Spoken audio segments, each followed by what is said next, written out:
Hi, Virgo.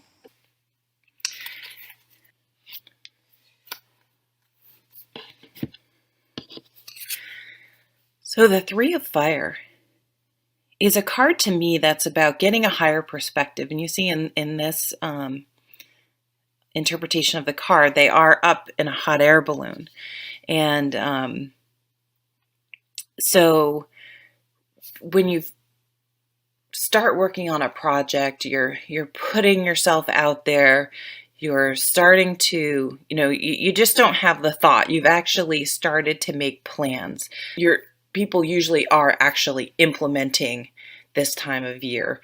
Make sure you take time, build in times to take a step back, not to jump out like I was just talking about, but take a step back, reassess. So there's a difference between saying, oh, F it, this isn't going to work and I'm out, and giving up before you even give it a real chance. But stepping back and reassessing and looking for ways to tweak and not being afraid just because it's not working out the exact way you have planned. Well, it doesn't mean that then readjust, recalculate, change a little bit, get a bigger perspective, look for feedback, look for of ways to keep tweaking to make things better. Get that step back and get that higher perspective, not jumping out of the situation, but making sure you're looking at it from different perspectives to keep so that you can keep moving on and you're not missing something that you could be tweaking, or not missing something great that you just don't see because you're too focused on one area. It's also a card about teamwork, and that's that sometimes you need to bring in other people, even if it's just bringing in, and I think it's bringing in this person, bringing in the person that you can call when your strength is wavering a little bit and you do want to sort of jump out or give up. Having that person this is a nurturing, supportive person that you can call that can just remind you of your perspective, and this is what you love to do. You're doing great. Keep trying. Don't give up. I believe in you. Believe in yourself. Look how far you've come.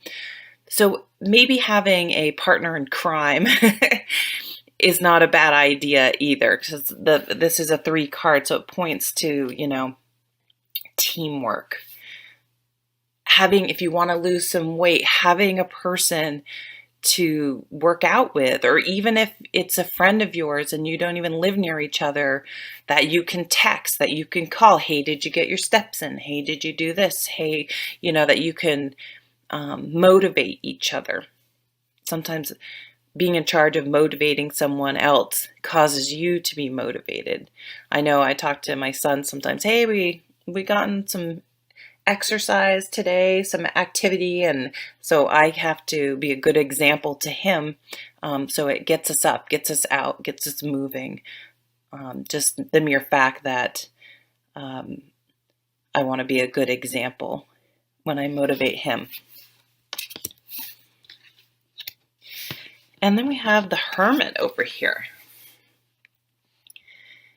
And so we have 2 major cards, Strength and the Hermit. Those are very nice cards. And this comes right after the Strength card.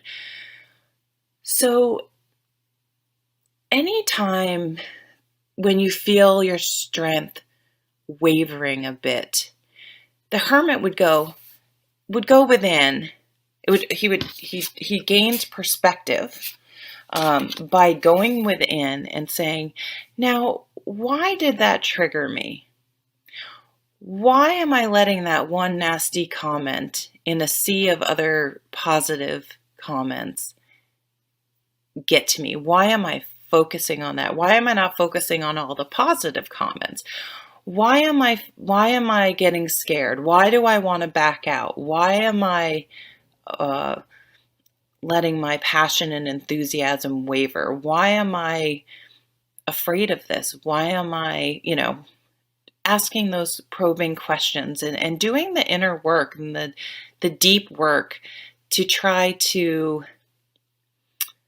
kind of unearth those fears because they're often not really valid. They're often not really factual. We could do the worst case scenario deal. And so he also has a way, so when these fears and doubts creep up,